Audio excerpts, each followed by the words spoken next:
toute imagination, aussi incroyable qu'elle puisse être, s'inspire de quelque chose. L'histoire du monde, ses lieux, ses cultures sont les sources de cet univers imaginaire. Mais aujourd'hui, laissez-moi vous ramener dans la réalité. N'ayez pas d'inquiétude, je ne briserai point tout ce monde merveilleux qui vous a si longtemps fait voyager. Mais aussi surprenant que cela puisse être, vous serez encore plus émerveillé après vous être plongé quelques instants dans la réalité culturelle qui entoure vos personnages et vos histoires préférées. Du moins, je l'espère. Aujourd'hui, vous découvrirez une partie des faces cachées de Kimetsu no Yaiba. Mes chers Kage, bonjour et bienvenue pour un nouvel culte anime et j'espère qu'il vous plaira autant à vous qu'à moi. Si c'est le cas, n'hésitez pas à lâcher le petit pouce bleu et à vous abonner si le contenu de la chaîne vous plaît. Et c'est parti pour la vidéo.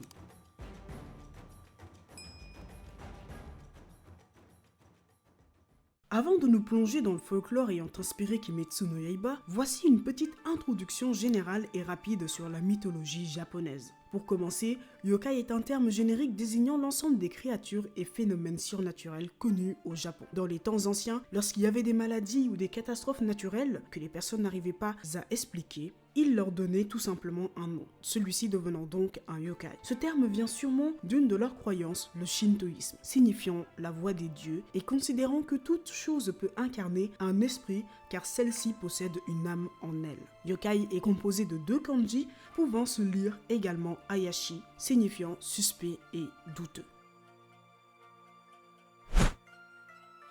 Bref, trêve de blabla, commençons. Et comment ne pas débuter en introduisant tout simplement le roi des démons, le démon originel Kibutsuji Muzan. Celui-ci tire son inspiration du chef suprême des yokai, Nurari-hyun. Il est souvent représenté comme un vieil homme avec une tête de gourde portant des vêtements élégants comme un kimono en soie ou un kesa, une robe moine bouddhiste. Celui-ci se glisse dans les maisons, s'installant confortablement et se permettant de boire votre thé ou encore de fumer votre tabac. Et oui, votre maison devient la sienne. Il est, dès qu'il s'introduit chez vous, le nouveau maître de ces lieux, que vous soyez propriétaire ou non. Car lorsque vous l'apercevez par mégarde, vous n'arrivez pas à le chasser de votre habitat. Vous êtes sous son emprise parce que le yokai en face de vous est tout simplement l'un des plus puissants, si ce n'est le plus fort. C'est lui qui dirige la parade nocturne des 100 yokai, le Hyakki-Yako, qui se déroule chaque année. C'est un événement où les yokai attaquent les rues durant les nuits d'été. D'ailleurs, anecdote surprenante, cet événement est inscrit dans le calendrier japonais comme étant un jour défavorable et où il ne faut pas faire certaines activités. Je trouve ça vraiment incroyable de voir à quel point les esprits sont ancrés dans la culture japonaise. Bref, revenons-en à nos moutons, ou esprits si j'ose le dire. En général, Nurari-hyun n'est pas le pire des yokai, car il ne fait que déguster les petits plats que vous avez concoctés avec joie. Et comme vous pouvez le remarquer, Muzan a plusieurs traits de ressemblance avec ce yokai. Le plus voyant, c'est leur hiérarchie dans le groupe, l'un étant le roi des démons et l'autre étant celui des yokai. Mais on remarque également que le Nurari-hyun a inspiré l'une des facultés de Muzan, celui de se métamorphoser en enfant ou en femme, mais aussi en homme, pour s'introduire dans les maisons où il pense trouver des infos sur l'amaryllis bleue. Bon, la seule chose qui diffère, c'est qu'avec lui, les personnes de la maison finissent tuées. Vraiment, Muzan, il déguste vos plats, mais vous déguste aussi.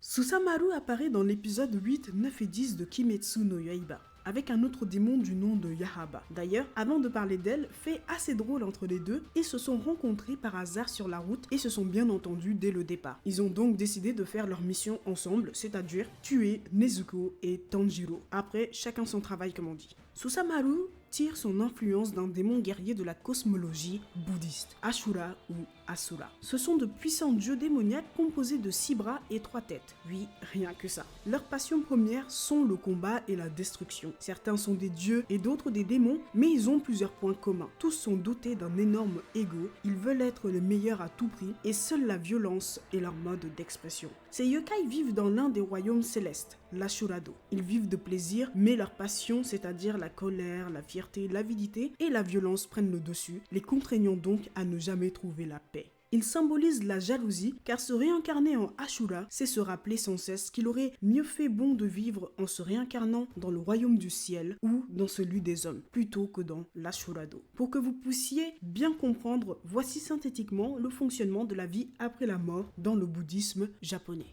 Il y a au total 6 royaumes. Tendo, le royaume du ciel, Ningendo, le royaume des hommes. C'est dans ces 2 royaumes que l'on considère que la renaissance est heureuse. Ensuite, il y a Ashura-do, le royaume des Ashura. Ce royaume est estimé comme la moins déplaisante des renaissances malheureuses entre guillemets, puisque derrière, on retrouve Chikusho-do, le royaume des animaux, où les personnes qui s'y trouvent ne sont dominées que par leurs désirs et ne peuvent donc atteindre l'illumination. Gakido, le royaume des fantômes affamés, et Jigoku-do, le royaume des enfers, sont les pires royaumes possibles. On comprend donc mieux de quoi Koyoharu Gotoge s'est inspiré pour faire Susamaru. Premièrement, elle est dotée de 6 bras. Heureusement, elle n'a qu'une tête, mais c'est surtout le caractère qui a été la plus grande influence. Elle est en proie à la destruction et la violence. On ressent également son envie de gravir les échelons et de devenir la meilleure dans le milieu des démons.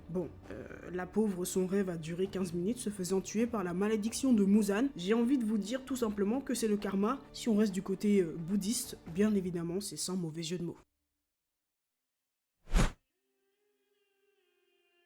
Yahaba, le démon aux flèches, est l'un des premiers démons que rencontrent Tanjiro et Nezuko dans Demon Slayer. Il est accompagné de Susamaru, la démon au ballon dont on a parlé plus tôt. Yahaba est tiré d'un yokai s'appelant Tenome. Le Tenome, signifiant littéralement les yeux sur les mains, est un monstre japonais ressemblant aux Ato. Ce sont des membres d'une guilde d'aveugles. Ce sont des créatures dépourvues de yeux sur les visages, mais on les retrouve dans les creux de leurs mains. Ils se promènent lorsque tombe la nuit près des champs et des cimetières, se nourrissant d'os humains récemment décédés. Ce sont des yokai qui courent vite et dont l'odorat est très développé pour pallier leur mauvaise vue. Selon une légende, il serait apparu après la mort d'un aveugle attaqué et volé dans un champ. Avant de mourir, celui-ci était plein de ressentiment et cria avec désespoir. Si seulement j'avais pu voir leur visage, si seulement mes yeux avaient fonctionné, même dans les paumes de mes mains. C'est ainsi que l'aveugle renaquit en yokai avec 2 yeux dans ses paumes et de la haine dans son cœur. Et vous l'aurez noté, Yahaba dans Demon Slayer ressemble en tout point ou presque au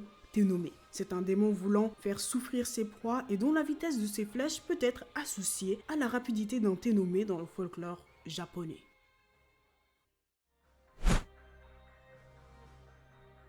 Voici l'un des premiers démons réellement importants que l'on voit dans Kimetsu no Yaiba, car il fait partie des 12 lunes démoniaques occupant le 6e rang des lunes inférieures. Pour lui, il est inspiré d'un kami ultra connu et souvent utilisé dans la pop culture. Il s'agit de Laijin, le dieu de la foudre, des tempêtes, des catastrophes et de la lumière. Il est souvent appelé Kaminari-sama ou Raiden-sama, signifiant seigneur du tonnerre et de la foudre. Selon la légende, ce dieu est lié à la mort et à la destruction du monde, car il est né du cadavre d'Izanami en décomposition dans Yomi, le pays des ténèbres et de la mort. Et c'est en remontant vers le monde des vivants qu'il a apporté destruction sur Terre. Son visage est facilement reconnaissable car il affiche un sourire figé et terrifiant accompagné d'un corps totalement rouge. Et malgré tout ce côté dévastateur, il est souvent représenté avec une auréole bouddhiste traditionnelle, un motif courant autour des figures saintes ou divines.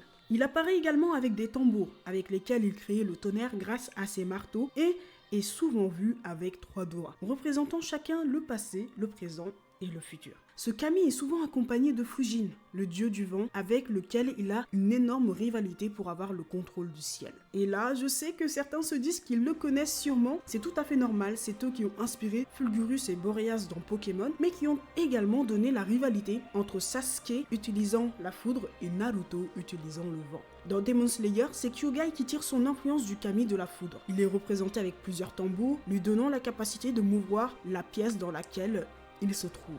Et surtout, son physique est le même ou quasiment le même que Laijin. Il est mince et musclé, sur son visage on y voit un sourire figé et terrifiant avec des sourcils en colère. Kyugai est le clone de Raiden, mais sans ce fond naturellement colérique du kami, en tout cas en temps normal. On peut en citer un autre ressemblant au dieu également, il s'agit de Hantengu sous sa forme Zohakuten. Une forme d'ailleurs sacrément stylée avec 5 tambours et 2 marteaux rappelant Laijin. De toute façon, Laijin est un kami utilisé dans la pop culture. Il rappelle Eneru dans One Piece. Il tire aussi son inspiration de ce dieu. Bref, on le retrouve partout. C'est un kami très important dans la mythologie japonaise. Et donc voilà mes chers Kage, la vidéo touche à sa fin, j'espère qu'elle vous aura plu. Dans le prochain épisode de Cult Anime sur Demon Slayer, on parlera de Yoriichi et de Kokushibo. Avec eux, il y a tellement de choses à dire que vous allez vous régaler et moi aussi. Donc je vous dis tout simplement à bientôt pour de nouvelles aventures. Si vous ne voulez pas les rater, n'hésitez pas à vous abonner en activant la cloche.